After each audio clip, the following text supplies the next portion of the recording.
बच्चों, इस वीडियो में आज हम पढ़ेंगे क्लास 8 हिंदी से चैप्टर 10, जिसका शीर्षक है कामचोर। इस वीडियो में सबसे पहले पाठ का सारांश जानेंगे। उसके बाद कुछ परीक्षा उपयोगी प्रश्नों का उत्तर भी जानेंगे।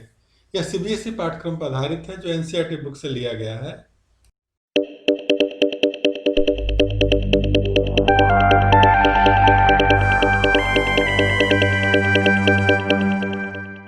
इस कहानी के माध्यम से लेखिका यह बताती है कि किसी कमजोर बच्चे से काम कराने से पहले सही तरीके से उसे काम करना सिखाना चाहिए, नहीं तो सब उल्टा पुल्टा हो जाता है। यह कहानी कमजोर अर्थात आलसी बच्चों की है। बच्चे अक्सर काम से जी चुराते हैं और उन्हें खेलने कूदने और मस्ती करने में आनंद आता है। इस कहानी में बताया गया है कि अगर सही दिशा निर्देश यथार्थ सही तरीका उन्हें न बताया जाए तो बच्चे सही तरीके से काम नहीं करते। अर्थात बच्चों को उन्हें काम करने का सही तरीका सिखाना बहुत ही जरूरी है। काम सही तरीके से न होने से क्या क्या परेशानियां घर वालों को होती है, इस पाठ में बताया गया है और बहुत ही मजेदार तरीके से बताया गया है कि क्या क्या होता है जब उन्हें काम करने के लिए कहा जाता है।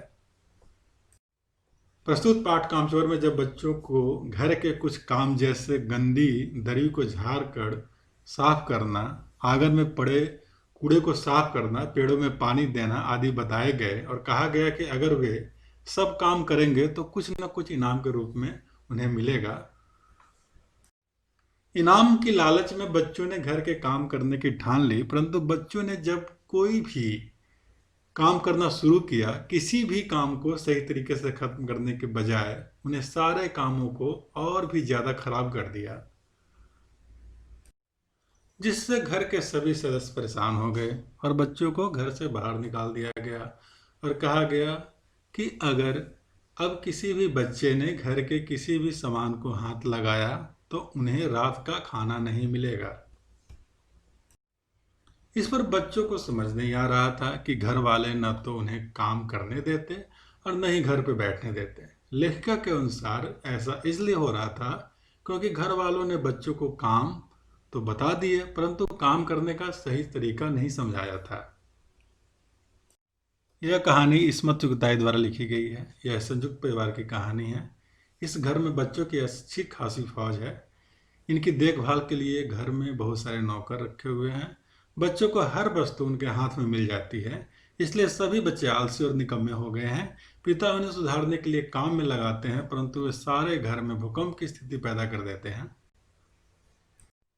वे सभी बच्चे घर वालों की परेशानी का कारण बन जाते हैं।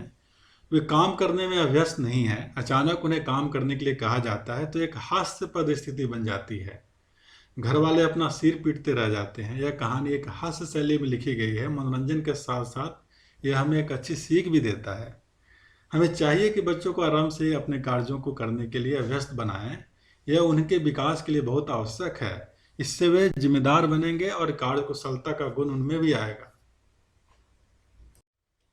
कामचोर पाठ से हमें शिक्षा मिलती है कि हमें किसी भी काम को बड़ी सूझबूझ के साथ करना चाहिए, वरना बिना सोचे समझे किया गया काम हमें मुसीबत में डाल सकता है। साथ ही बच्चों को समय रहते ही हर काम को करने के लिए उत्साहित करते रहना चाहिए, वरना बच्चे आलसी और निकम्मे हो जाते हैं। बच्चों, आप कुछ परीक्षा उपयोगी प्रश्नों का उत्तर जान लेते हैं। पहला प्रश्न यह है कि कहानी में मोटे मोटे किस काम के हैं, किनके बारे में और क्यों कहा गया है। उत्तर यह है, कहानी में घर के बच्चे जो किशोरावस्था के लगते हैं उनके बारे में कहा गया है। उस घर में नौकर चाकरों की कमी नहीं है। बच्चों को अपना कोई भी काम करने की आदत नहीं है, इसलिए उनके अब्बा उन्हें नकारा कहा। दूसरा प्रश्न है, बच्चों के उद्यम मचाने का कारण घर की क्या दुर्दशा हुई। उत्तर है, बच्चों के उद्यम मचाने के कारण सारा सामान अस्त व्यस्त हो गया। अच्छे अच्छे कपड़े गंदे हो गए। सब्जी बेचने वाले की सब्जियां बर्बाद हो गई और पूरे घर में लगता है जैसे भूचाल सा आ गया हो। तीसरा प्रश्न है, या बच्चा राज कायम कर लो या मुझे रख लो, अम्मा ने कब कहा और इसका क्या परिणाम हुआ। उत्तर है, जब बच्चों ने घर की पूरी दुरुस्ता कर दी तो अम्मा ने ऐसा कहा क्योंकि उनका सोचना था कि उन बच्चों से कोई काम नहीं हो सकता, वे बिना वजह गंदगी फैलाएंगे।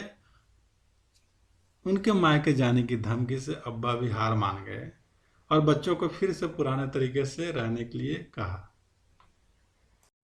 चौथा प्रश्न है, कामचोर कहानी का क्या संदेश है? उत्तर यह है, किसी भी पुरानी आदत को एक दिन में नहीं सुधारा जा सकता। उसके लिए समय और धैर्य की जरूरत होती है।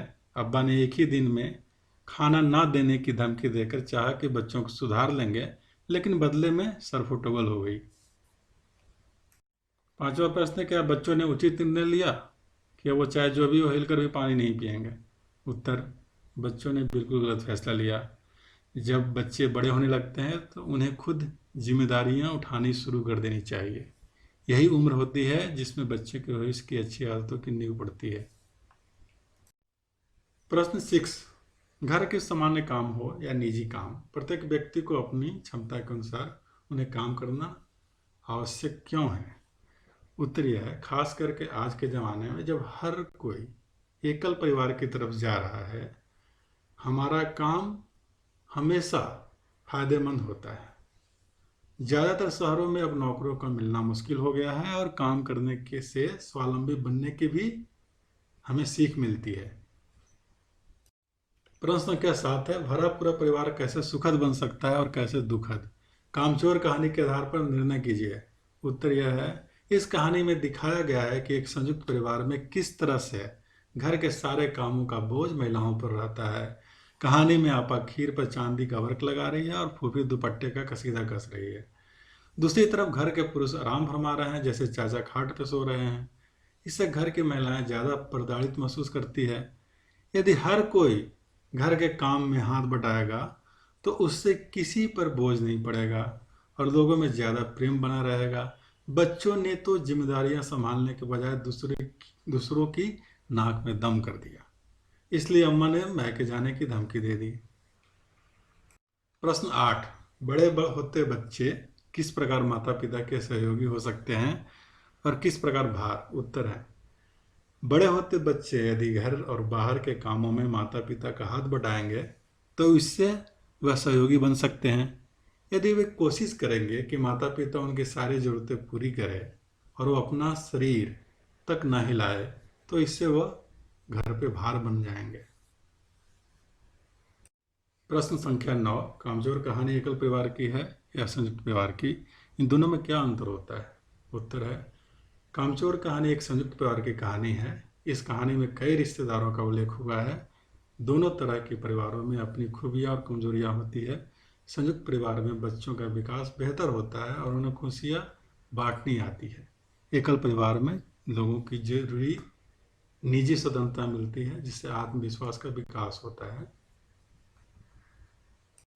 अक्सर संयुक्त परिवार में चुनिंदा लोगों पर ही सारा बोझ होता है और बाकी लोग एक परजीवी की तरह अपना जीवन यापन करते हैं। एकल परिवार के लोग भावनात्मक सुरक्षा से वंचित रह जाते हैं। भारत में दोनों का मिला जुला रूप ज़्यादा देखने को मिलता है। लोग अपने रोजगार वाली जगह पर रहते हुए एकल परिवार का आनंद उठाते हैं। जब वे छुट्टियों में अपने पैतृक निवास पर जाते हैं तो वहाँ संयुक्त परिवार का भी आनंद मिलता है। प्रश्न संख्या 10, कहानी में एक समृद्ध परिवार के उद्यमी बच्चों का चित्रण है। आपके हिसाब से उनकी आदतें क्यों बिगड़ी होगी? उत्तर, समृद्ध परिवार के बच्चों में यह मानसिकता विकसित हो सकती है कि उनकी हर जरूरत पूरी करने के लिए कोई ना कोई हमेशा तैयार रहता है। कहानी में बच्चों की जरूरतों को पूरा करने के लिए नौकर चाकर हैं तथा बहुत सी महिला रिश्तेदार भी हैं। यहाँ तक कि उनके नहलाने के लिए भी नौकर तैयार हैं। उन्हें अपने व्यक्तिगत काम भी खुद से नहीं कराने की आदत पड़ी हुई है। इससे बच्चों की कोई गलती नहीं है। गलती ज़्यादातर उनकी अम्मा की लगती है। उनके अब्बा तो उनसे काम करवाना चाहते हैं और उसके लिए असफल प्रयास भी करते हैं, लेकिन अम्मा यथास्थिति को बने रहने देना चाहती है। उनके मायके जाने की धमकी से पता चलता है कि बच्चों में अच्छी आदत विकसित करने में माँ और बाप दोनों की अहम भूमिका होती है।